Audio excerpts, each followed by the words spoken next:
ચાલો મિત્રો, નમસ્કાર. આપ સૌનું સ્વાગત છે તમારી પોતાની આ યુટ્યુબ ચેનલમાં. મિત્રો, વાતની શરૂઆત કરીએ તે પહેલાં જે પણ વિદ્યાર્થી મિત્રોને આપણી આ યુટ્યુબ ચેનલ સબસ્ક્રાઇબ કરવાની બાકી હોય તે કરી લેજો. કારણ કે મિત્રો, છેલ્લા 2 વર્ષથી અથાગ પરિશ્રમ કરી રહ્યા છીએ આપણે કે દરેક ટેકનિકલ સ્ટુડન્ટ છે, બીએસસી હોય કે 11-12 સાયન્સ બેઝ પર જે કાંઈ ભરતી હોય તેની સાથે મિત્રો હું તમને માહિતગાર રાખું, બરાબર. નાની મોટી દરેક વસ્તુમાં મદદ કરવાનો પ્રયત્ન કરું. તો મિત્રો, તમે આ ચેનલ સાથે જોડાયેલા હશો તો તમને દરેક વસ્તુની માહિતી મળશે, બરાબર. તો મિત્રો, જેમને પણ ચેનલને સબસ્ક્રાઇબ કરવાને બાકી હોય તે કરી લેજો. અને મિત્રો, ટેલિગ્રામ ચેનલ મિત્રો ખાસ જોઈન કરવાનું ના ભૂલતા. અને ઇન્સ્ટન્ટ નોટિફિકેશન માટે મિત્રો ઇન્સ્ટાગ્રામ પેજને ફોલો કરી શકો છો મિત્રો. તો મિત્રો, આગળના દિવસોમાં અત્યારે હાલ મિત્રો એસએમસી જે છે મિત્રો એની 2-3 દિવસમાં એક્ઝામ આવી રહી છે. વિશાલ ખોડીફાડ એપ્લિકેશન વાળા જેટલા પણ સ્ટુડન્ટ છે એમાં જે છે મિત્રો મોક ટેસ્ટ જે છે મિત્રો મુકાઈ ચૂકી છે. 2021નું પેપર સોલ્યુશન પણ મુકાઈ ચૂક્યું છે. 2021ના પેપર સોલ્યુશનનો વિડીયો પણ મિત્રો આના પહેલાના લેક્ચરમાં આપણે જે છે મૂકી ચૂક્યા છીએ મિત્રો, બરાબર છે. ત્યારબાદ હવે મિત્રો જે છે આપણે આપણી સિરીઝ કન્ટિન્યુ રાખે, બરોબર. તો ખાસ ને આ જે છે કઈ વસ્તુને ટાર્ગેટ એસએમસી તો છે ભાઈ, એના માટે આપણે કરીશું તે. બટ જે આગળ ગૌણ સેવાની 53+ વેકેન્સી જે છે મિત્રો જેની જાહેરાત થઈ ચૂકી છે એના માટે પણ કરીશું. અને મિત્રો, ગૌણ સેવાની બીજી 100 વેકેન્સી સીએચસીની જે છે એની આવવાની શક્યતા છે એના માટે પણ કરીશું. અને મિત્રો, પંચાયતની અંદર 90ની આજુબાજુ જગ્યા મિત્રો આવતા વર્ષે એટલે કે જૂન 2027ની આજુબાજુ આવવાની શક્યતા છે એના માટે પણ મિત્રો કરીશું, બરોબર. તો તમે જે કાંઈ કરો છો એ ક્યાંય જવાનું નથી મિત્રો, બરોબર. દરેક વસ્તુ તમને કામ લાગવાની છે. તો મિત્રો, અત્યારે જે કાંઈ કરો પણ મિત્રો દિલથી કરજો. Okay, yes sir. ચાલો, તો હવે મિત્રો આપણે આગળનો ટોપિક જે છે મિત્રો એનેમિયા છે, બરોબર. પેથોલોજીની અંદર એનેમિયા. તો ઘણી બધી વાર આપણે એવું સાંભળતા હોઈએ છીએ મિત્રો કે ભાઈ આને એનેમિયા થયો, આ એનેમિક પેશન્ટ છે, આમ છે તેમ છે. તો સાહેબ હોય શું? ટૂંકમાં સીધા સરળ શબ્દોમાં કહું તો જેમને HB લો થઈ જાય, નોર્મલ રેન્જ કરતાં ઘણું બધું નીચે આવી જાય, બરોબર, તો એને એનેમિક પેશન્ટ આપણે કહી શકીએ, બરોબર. HB લો હોય, RBC લો હોય, PCV લો હોય, MCV લો હોય, બરોબર. આ બધા જે છે એ શું તો કે એનેમિયાના લક્ષણો છે મિત્રો, બરાબર. તો એનિમિયા છે શું? તો એ સરળ છે. એની અંદર મિત્રો એના ટાઈપ્સ, એના ક્લાસિફિકેશન જે છે મિત્રો એ યાદ રાખવા થોડા ડિફિકલ્ટ છે, બટ સમજવા તો ખૂબ એટલે ખૂબ સરળ છે, બરાબર. એનેમિયાના પણ મિત્રો બહુ બધા લેક્ચર જે છે આપણે વિશાલ ખોડીફાડ એપ્લિકેશનમાં મૂક્યા છે મિત્રો. જરૂર ને જરૂર મુલાકાત લેજો. 15મી ઓગસ્ટ પહેલા મિત્રો એક ઓફરમાં ચાલી રહ્યું છે. જે પણ વિદ્યાર્થી મિત્રોને પરચેસ કરવાનો હોય કોર્સ તે પરચેસ કરી લેજો મિત્રો, ભૂલતા નહીં મિત્રો. મોડું નથી થયું હજી મિત્રો, બરાબર. મોટી સંખ્યામાં વિદ્યાર્થી મિત્રો જોડાઈ ચૂક્યા છે અને મિત્રો રેગ્યુલર ટાસ્ક બેઝમાં મિત્રો રોજના 4-5 લેક્ચર પૂરા કરી રહ્યા છે મિત્રો. તો તમારે ક્યાંક મોડું તો નથી થઈ જતું ને ભાઈ, બરાબર. કારણ કે તમે ત્યાં જાશો મિત્રો એટલે સૌથી પહેલા તો તમારી સામે જેમ કે ટેકનિકલ જ હોય તો 300-350 લેક્ચરનો ટાર્ગેટ આવી જાય છે લેક્ચરનો. એટલે તમે રોજના 3-4 જે છે એ પૂરા કરવા મથશો. એનો મતલબ શું છે? તો તમને ડેઈલી ટાર્ગેટ મળી ગયો. રોજ તમે 3-4 લેક્ચર પૂરો એમ કરીને એક આખો એનેટોમી સબ્જેક્ટ પૂરો કરી લીધો. જેમ કે 35-40 લેક્ચર એનેટોમીના હોય તો એ પૂરો કરી લીધો. એટલે જેવું એ પૂરું થાય એટલે તમને યાદ આવશે કે અમારે સંપૂર્ણ રિવિઝન કરવાનું છે. રિવિઝન કર્યા પછી તમને યાદ આવશે કે અમારે આના બધાના MCQ પણ કરવાના છે. એટલે એના તમે 1,50,000, 2,000 જેટલા 3,000 જેટલા MCQ કરશો. એ પૂરું થાય એટલે તો કે સાહેબ હવે એક મોક ટેસ્ટ પણ આમાં આપેલી છે. તો મોક ટેસ્ટ આપશો, પછી વન લાઇનર આપશો, વન લાઇનરની મોક ટેસ્ટ આપશો, ટેબલ આપશો, ટેબલ પછી વિઝ્યુઅલ કોન્સેપ્ટ જોશો. બધું આટલું કરશો એટલે મિત્રો તમારી તૈયારી જે છે પરિપૂર્ણતાએ પહોંચવા સુધી સક્ષમ થઈ જશે, બરાબર છે. Yes sir. ચાલો હવે આપણે મુદ્દા પર જઈએ. મારા ખ્યાલથી મિત્રો તમને અક્ષરો જે છે થોડા નાના દેખાઈ શકે છે, એ બદલ માફી માંગુ છું. બટ આપણે એ નેક્સ્ટ ની અંદર થોડું સેટ કરી લઈશું. Okay, yes sir. ચાલો હું વાંચતો જાઉં છું. અકોર્ડિંગ ટુ WHO નું ફૂલ ફોર્મ જે છે સાહેબ સૌથી પહેલા તો તમારે કમેન્ટ્સની અંદર લખવાનું છે. આ જો ન આવડતું હોય તો ધક્કો છે ભાઈ દુનિયામાં. WHO નું ફૂલ ફોર્મ જે છે સાહેબ એ તમારે કમેન્ટ્સની અંદર લખવાનું છે, બરાબર. Yes sir. તો according to WHO anaemia in adult man is define as haemoglobin less than, મતલબ કે એનેમિયા જે છે સાહેબ એ એડલ્ટ મેનની જ્યારે વાત કરીએ તો કેટલાથી નીચું HB હોય તો એને જે છે એનેમિયા કહી શકાય છે મિત્રો, બરોબર. આ કોના મુજબ છે? તો કે WHO મુજબ છે મિત્રો, બરોબર. 13G/dl મિત્રો, બરોબર. આ આપણી નોર્મલ રેન્જ છે. નોર્મલ રેન્જથી સાહેબ નીચે આવે HB તો જે છે સાહેબ એને એનેમિયા આપણે કહી શકીએ છીએ અકોર્ડિંગ ટુ WHO. બરોબર. બટ આપણે અહીંની કન્ડિશન કેવી કે સાહેબ 7, 8, 9 ની આજુબાજુ HB પહોંચી જાય તો આપણે એને ડેફિનેટલી તો કે એનેમિક કહી દઈએ છીએ. ઓકે, યસ સર, સમજાઈ ગયું. WHO define anaemia in adult main as a HB less than 13 G/dl. Okay સરજી, સમજાઈ ગયું. જો ભાઈ જેમને એનેમિયા હશે સાહેબ એમાં HB લો હશે, એમાં RBC લો હશે, એમાં MCV લો હશે, એમાં PCV લો હશે, બરાબર. તો જો આ નોર્મલ RBC કાઉન્ટ હોય, બરોબર, એક વ્યક્તિનું, તો જો એનેમિયા વાળું હોય તો એમાં RBC જ ઓછા જોવા મળે છે આપણને. Okay, yes sir. મારા વાલીડાઓ ચા પાણી પીને બેઠજો ભાઈ, લાગી જવાનું છે હવે. દિવસ રાત એક કરી લાવવાનું છે આપણે સાહેબ. અમારે અહીંયા આવીને ઊભું રહેવાનું છે. 40,800 અહીંયા આવીને અમારે ઊભું રહેવાનું છે. ત્યાં સુધી હવે સાહેબ ઊભું રહેવાનું થતું જ નથી. અમને ઉજાગર આવશે તો અમે કરી લઈશું, અમને ભૂખ વેઠવાની આવશે તો અમે કરી લઈશું, અમે સારા મોડા પ્રસંગો મૂકવાની વાત આવશે તો અમે કરી લઈશું, અમે મારા ફ્રેન્ડ્સને મૂકવાની વાત આવશે તો કરી લઈશું, સોશિયલ મીડિયા સાઇડમાં મૂકવાની વાત આવશે તો કરી લઈશું, દિવસ રાત જે છે સાહેબ રીડિંગ કરવાની વાત આવશે તો અમે કરી લઈશું. બટ સાહેબ પહોંચવાનું તો છે અમારે અહીંયા. આવું એક ક્લિયર ટાર્ગેટ હોવું જોઈએ મિત્રો, એટલે પછી તમારે જો મજા આવે. Okay, yes sir.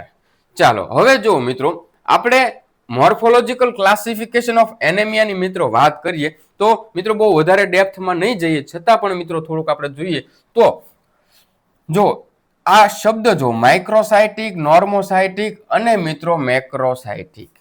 જ્યારે આરબીસીની સાઇઝ એકદમ નોર્મલ જેવી હોવી જોઈએ એટલી જ હોય તો એને જે છે સાહેબ નોર્મોસાઇટિક જે છે એ કહેવામાં આવે છે.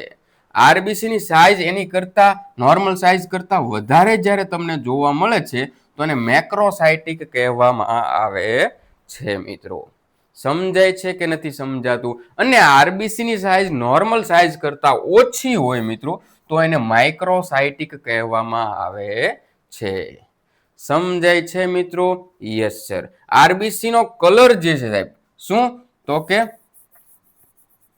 કલર જે છે એ નોર્મલ જેવો હોવો હોય એવો હોવો જોઈએ તો એને જે છે સાહેબ નોર્મોક્રોમિક કહેવામાં આવે છે.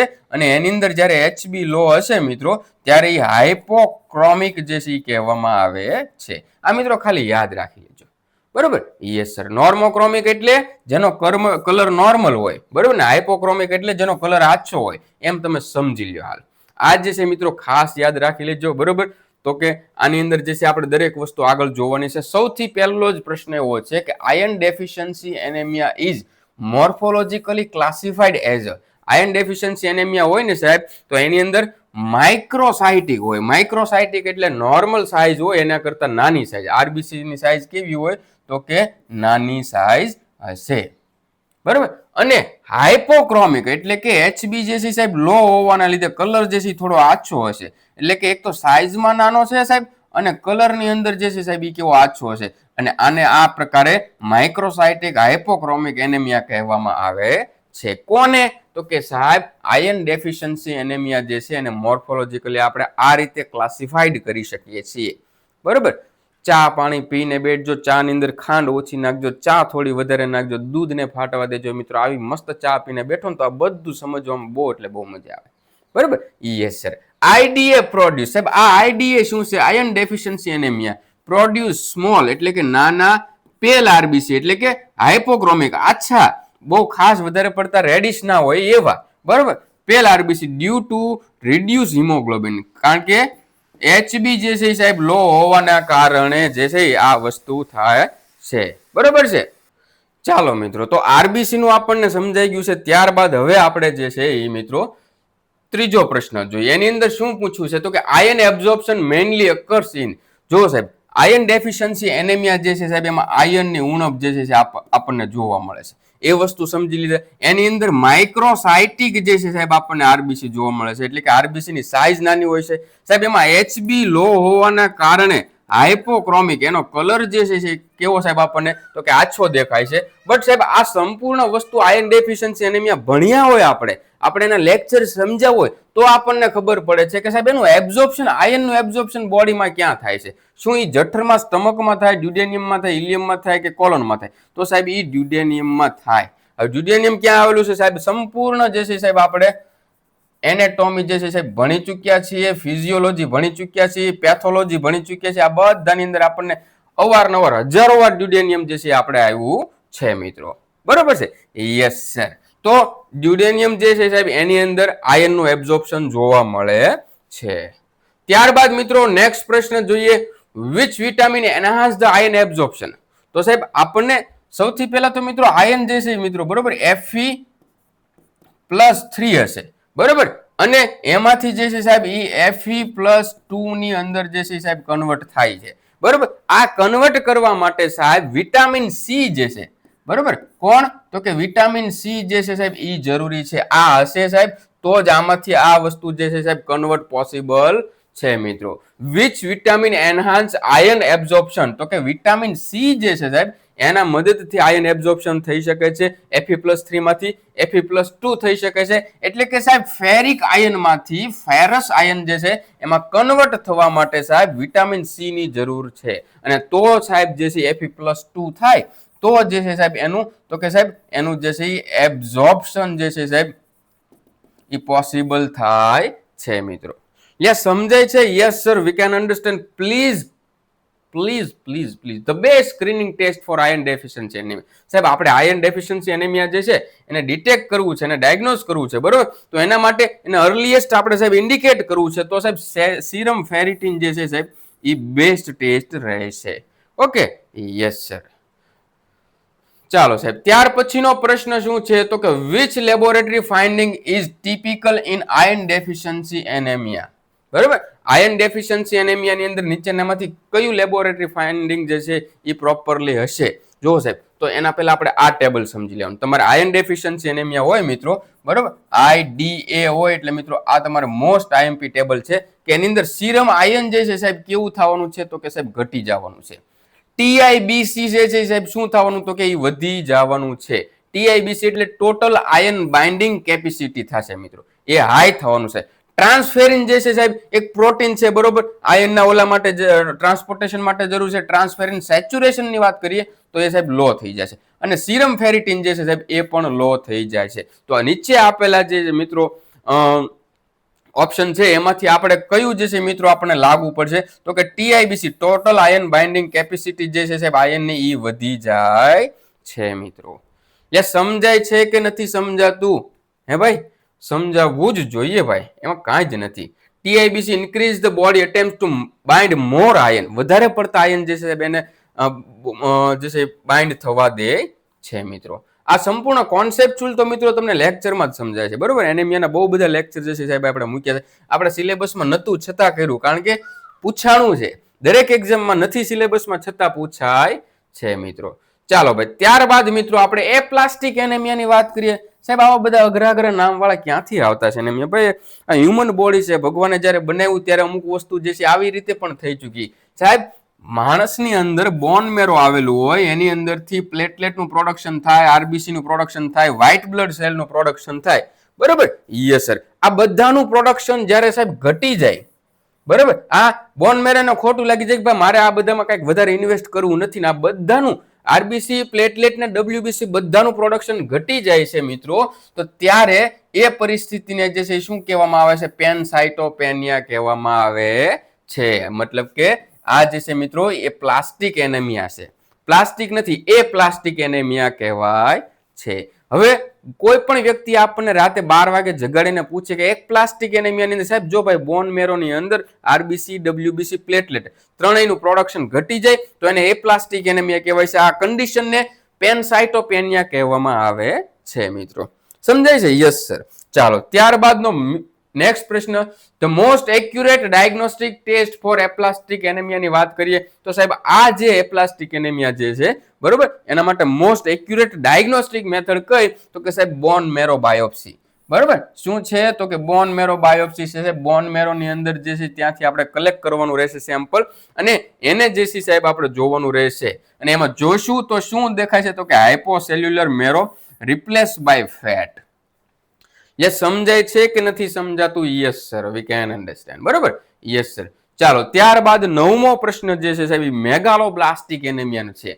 જેવું નામ મોટું છે મિત્રો એવું જ કામ છે આનું બરાબર. તો સાહેબ મેગાલોબ્લાસ્ટિક એનેમિયા જે છે સાહેબ એની અંદર જો આ નોર્મલ સામાન્ય કમાભાઈના બ્લડનું સ્મિયર છે, આ એક એનેમિયા વાળું પેશન્ટ છે, એમાં મેગાલોબ્લાસ્ટિક છે, તો આમાં બંનેમાં ફેર શું તો કે જે આ RBC જે છે સાહેબ એ લાર્જ થઈ જાય છે, ઓવલ શેપના થઈ જાય છે આરબીસી. બરોબર, એક તો બધાથી પેલો આ, પછી જો આની અંદર ન્યુટ્રોફિલ્સ છે તો એના કરતા વધારે મિત્રો જોઈએ તો હાઇપર સેગમેન્ટેડ ન્યુટ્રોફિલ્સ જે છે સાહેબ આપણને અહીંયા જોવા મળે છે. લોબ પણ મિત્રો વધારે જોવા મળે છે.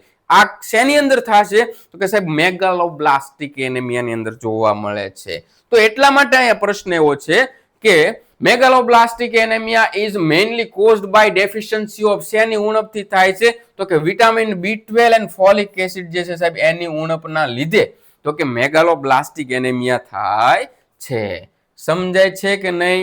યસ સર, સમજાય છે. તો એની અંદર આપણે આગળ બીજો પ્રશ્ન પૂછ્યો છે કે હાઇપર સેગમેન્ટેડ ન્યુટ્રોફિલ્સ જે છે એ શેમાં જોવા મળે છે તો કે આયર્ન ડેફિશિયન્સીમાં જોવા મળે છે, મેગાલોબ્લાસ્ટિકમાં જોવા મળે છે, થેલાસેમિયા કે એપ્લાસ્ટિક એનેમિયામાં જોવા મળે છે. તો સાહેબ એ આપણે જોયું એમ મેગાલોબ્લાસ્ટિકની અંદર હાઇપર સેગમેન્ટેડ ન્યુટ્રોફિલ્સ જે છે એ આપણને જોવા મળે છે મિત્રો. Okay, yes sir. ચાલો, ત્યારબાદ મિત્રો આગળનો પ્રશ્ન છે neurological symptoms are commonly seen in. બરાબર, ન્યુરોલોજીકલ જો ત્યાં પહોંચ્યા એટલે એ પહેલા હું તમને કહી દઉં, જો આરબીસી ની સાઇઝ નાની હોય તો એને શું કહેવામાં આવે છે? હમણાં આગળ જ ભીણાય એના પ્રશ્ન. બરાબર, આરબીસી ની સાઇઝ જો નોર્મલ હોય તો એને શું કહેવામાં આવે છે? આરબીસી ની સાઇઝ જે છે વધારે હોય બરાબર તો એને શું કહેવામાં આવે છે? આ ત્રણ પ્રશ્નોના જવાબ જે છે કમેન્ટ્સમાં લખવાના છે. સમજાય છે? Yes sir. તો neurological symptoms are commonly seen in, જો ભાઈ iron deficiency anaemia, thalassaemia, folic acid deficiency આ બધા ઠીક છે, બટ પર્સિનિયસ એનેમિયા જે છે સાહેબ એની અંદર આપણને ન્યુરોલોજીકલ સિમ્ટમ્સ જોવા મળે છે મિત્રો. એ પણ મિત્રો વિટામિન B12 ડેફિશિયન્સીને કારણે થાય છે. અને એક રીતે જોઈએ તો પર્સિનિયસ એનેમિયા મિત્રો મેગાલોબ્લાસ્ટિક એનેમિયા જેવો જ છે. બરોબર, યસ. આની અંદર શું હોય તો કે આરબીસી નું પ્રોડક્શન ઘટી જાય છે. કોના કારણે તો કે આ B12 જે છે સાહેબ એનું સિન્થેસિસ નથી થતું. કેમ તો કે ઇન્સ્ટ્રિંગ ફેક્ટર જે છે સાહેબ એ પણ અહીંયા નથી બનતો. તો ઇન્સ્ટ્રિંગ ફેક્ટર નથી બનતો એટલે B12 નથી બનતો, B12 સરખો નથી બનતો, એટલા માટે આરબીસી નું પ્રોડક્શન જે છે એ ઘટી જાય છે. તો એના ઉપરથી સાહેબ આપણને 12મો પ્રશ્ન એવો પૂછી લીધો છે કે pernicious anaemia is caused by deficiency of. Pernicious anaemia જે છે સાહેબ એમાં શેની ઉણપના કારણે થાય છે તો કે સાહેબ ઇન્સ્ટ્રિંગ ફેક્ટર. તો હવે હું તમને ઇન્સ્ટ્રિંગ ફેક્ટર કહું તો સાહેબ તમને નવાઈ ન લાગવી જોઈએ, કારણ કે પર્સિનિયસ એનેમિયા જે છે સાહેબ બરોબર ઈ તો કે ઇન્સ્ટ્રિંગ ફેક્ટર IF જે છે એની ઉણપથી થાય છે, કારણ કે જો એની ઉણપ હશે તો B12 ની ઉણપ હશે, B12 ની ઉણપ હશે તો આરબીસી ની ઉણપ હશે, અને જે થાય છે પરિણામે ઈ શું છે તો કે સાહેબ pernicious anaemia. Lack of intrinsic factor prevent B12 absorption, એટલે કે આ જે છે મિત્રો IF ઇન્સ્ટ્રિંગ ફેક્ટર ની જે છે મિત્રો ઉણપ હશે તો B12 નું એબ્ઝોર્પ્શન જે છે મિત્રો થશે નહીં. એટલે સમજાય છે કે નથી સમજાતું? ચા પાણી પીને બેઠજો, મજા આવવી જોઈએ ભાઈ. આગળનો પ્રશ્ન સાહેબ, તો the confirmatory test for sickle cell disease. હવે જો સિકલ સેલમાં કેવું હોય સાહેબ, આ મારો બાયકોન્કેવ શેપનો આરબીસી છે બરોબર, ઓક્સિજનેટેડ અને ડીઓક્સિજનેટેડ ફેઝ હોય આરબીસી ની અંદર, ઓક્સિજન લઈ જતો હોય ને કાર્બન ડાયોક્સાઇડ લાવતો હોય. આ ફેઝ દરમિયાન આરબીસી ને થોડુંક તેવડબારું થઈ જાય છે, અને એ કેવો હતો કે સાહેબ આ સિકલ શેપ થઈ જાય છે, દાંતડા આકારનો થઈ જાય છે. તો સાહેબ આ સિકલ સેલ એનેમિયા થાય તો એને ડિટેક્ટ કરવા માટે બરોબર કન્ફર્મેટરી ટેસ્ટ કઈ છે તો કે હિમોગ્લોબિન ઇલેક્ટ્રોફોરેસિસ છે મિત્રો. બરોબર, yes sir. Sickle cell anaemia is inherited as. બરોબર, તો કે સાહેબ ઈ જે છે વારસાગત રોગ પણ બની શકે છે, એટલે કે ઓટોઝોમલ રિસેસિવ. બરોબર, યસ સર. એટલે ઘણીવાર માતા અને પિતામાંથી મિત્રો બાળકોમાં આ જે છે મિત્રો રોગ જોવા મળતો હોય છે. Yes sir. ચાલો ભાઈ, ત્યાર પછીનો પ્રશ્ન, which reagent is used in sickling test. તો ભાઈ આ તો તમે સિકલ સેલના લેક્ચર જોયા હોય ને તો ખબર પડે, અથવા તો વાંચ્યું હોય ને તો ખબર પડે. સિકલ સેલ ટેસ્ટ કરીએ છીએ સાહેબ, આપણે સિકલિંગ ટેસ્ટ કરીએ છીએ ત્યારે કયા પ્રકારના જે છે એ આપણે રિએજન્ટ વાપરીએ તો કે સાહેબ સોડિયમ મેટાબાયસલ્ફેટ. બરોબર, કેટલા ટકા તો કે 2% જે છે. એટલે સમજાય છે કે નથી સમજાતું? ચાલો ભાઈ, હવે આયર્ન ડેફિશિયન્સી એનેમિયામાં શેની ઉણપ હોય છે?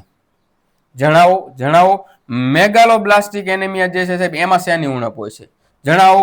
એપ્લાસ્ટિક એનેમિયા જે છે સાહેબ બરોબર એ શેના કારણે થાય છે? એમાં શું થાય છે? જણાવો કમેન્ટ્સમાં. આ બધું કમેન્ટ્સમાં જણાવવાનું છે બરોબર. પર્સિનિયસ એનેમિયા જે છે સાહેબ એની અંદર શેની ઉણપ હોય છે? આ ચાર પ્રશ્નોના જવાબ જે છે એ તમારે ક્યાં લખવાના છે તો કે સાહેબ કમેન્ટ્સ ની અંદર લખવાના છે. ભૂલ્યા વગર લખો ભાઈ, લખજો ભાઈ, લખજો, પગમાં જોર આવે ભાઈ. Okay, yes sir.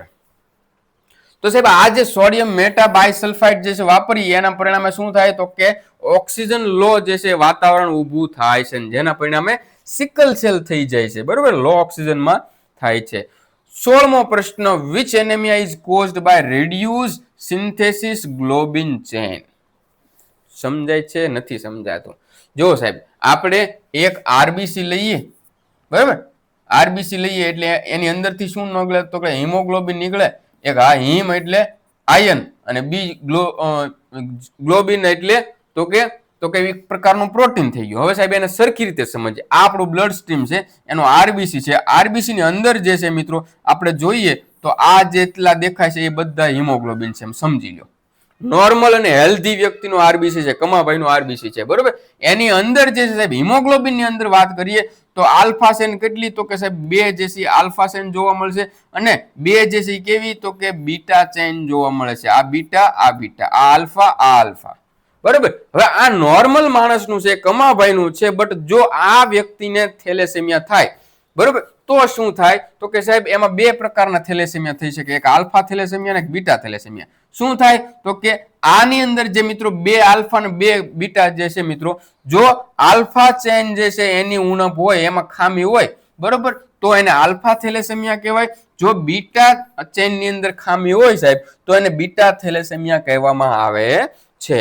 તો મિત્રો અહીંયા પ્રશ્ન એવો જ પૂછ્યો છે, which anaemia is caused by reduce synthesis globin chain. એટલે આ જે છે મિત્રો આ બધી 4 ગ્લોબિન ચેન છે એના સિન્થેસિસમાં તો કે થેલેસેમિયા ની અંદર જ સાહેબ જે છે એ થાય ઘટાડો.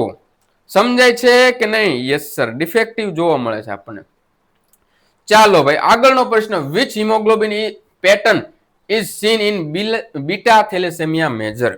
બરોબર, બીટા થેલેસેમિયા મેજર ની અંદર જે છે સાહેબ કયા હિમોગ્લોબિન ની પેટર્ન જોવા મળે છે? તો સાહેબ એમાં HbF જે છે સાહેબ શું થાય છે? વધે છે અને ડિક્રીઝ અથવા તો સાહેબ સાવ બંધ થઈ જાય. એ કયું તો કે HbA મિત્રો, બરોબર. આ બધું જોવા માટે સાહેબ શું જોઈએ તો કે ઇલેક્ટ્રોફોરેસિસ જોવે છે, HB ઇલેક્ટ્રોફોરેસિસ.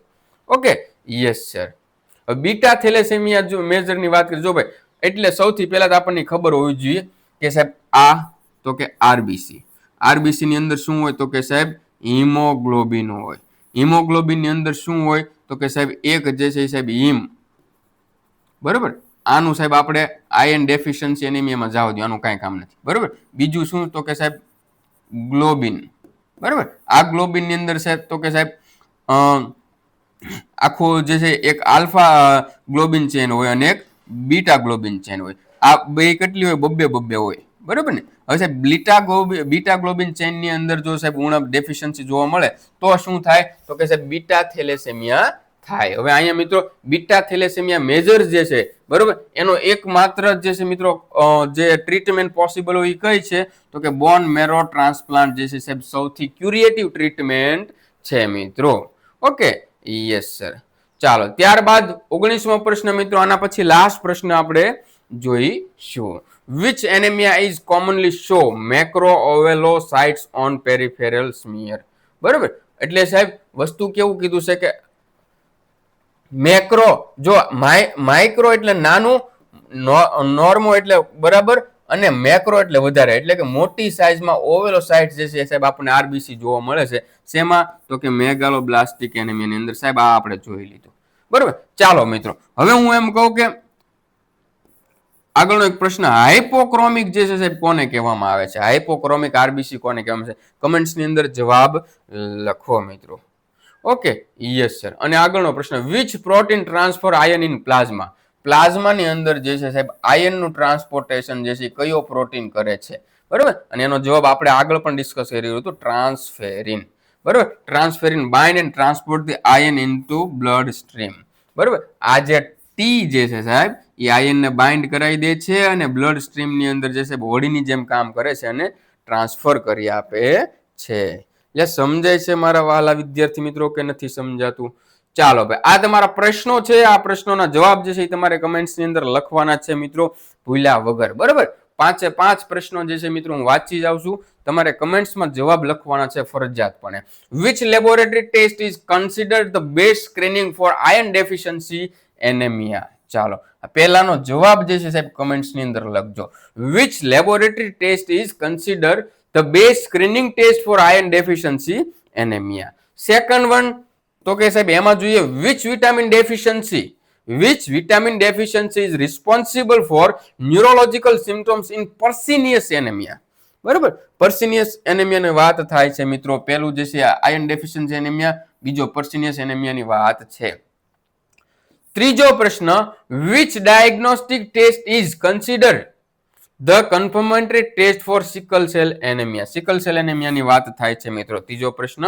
ચોથો પ્રશ્ન, which protein is responsible for transporting iron into the plasma. પ્લાઝમાની અંદર જે છે ટ્રાન્સપોર્ટ કરે છે એની વાત છે. અને પાંચમો પ્રશ્ન, which treatment is considered only curative option for beta thalassaemia major. Beta thalassaemia major માટે ઓનલી ક્યુરેટિવ મેથડ કહે છે. આ બધા જ પ્રશ્નોના જવાબ જે છે મિત્રો કમેન્ટ્સમાં આપજો. મિત્રો લેક્ચર કેવો લાગ્યો એ મિત્રો ખાસ કમેન્ટ્સમાં જણાવજો. આપ સૌના પ્રતિભાવ પર ડિપેન્ડ રહેશે મિત્રો કે આપણે આ સિરીઝ આગળ ચલાવવી કે ના ચલાવવી, કે થોડોક ટાઈમ માટે જે છે મિત્રો અટકાવીને પછી ગૌણ સેવાની એક્ઝામ નજીક આવે ત્યારે ચલાવી. બધા જ મિત્રો તમારા પ્રતિભાવો જે છે ગ્રાહ્ય રહેશે. ચાલો મિત્રો વધારે કઈ ના કહેતા આજ માટે આટલું. જય હિન્દ, જય ભારત.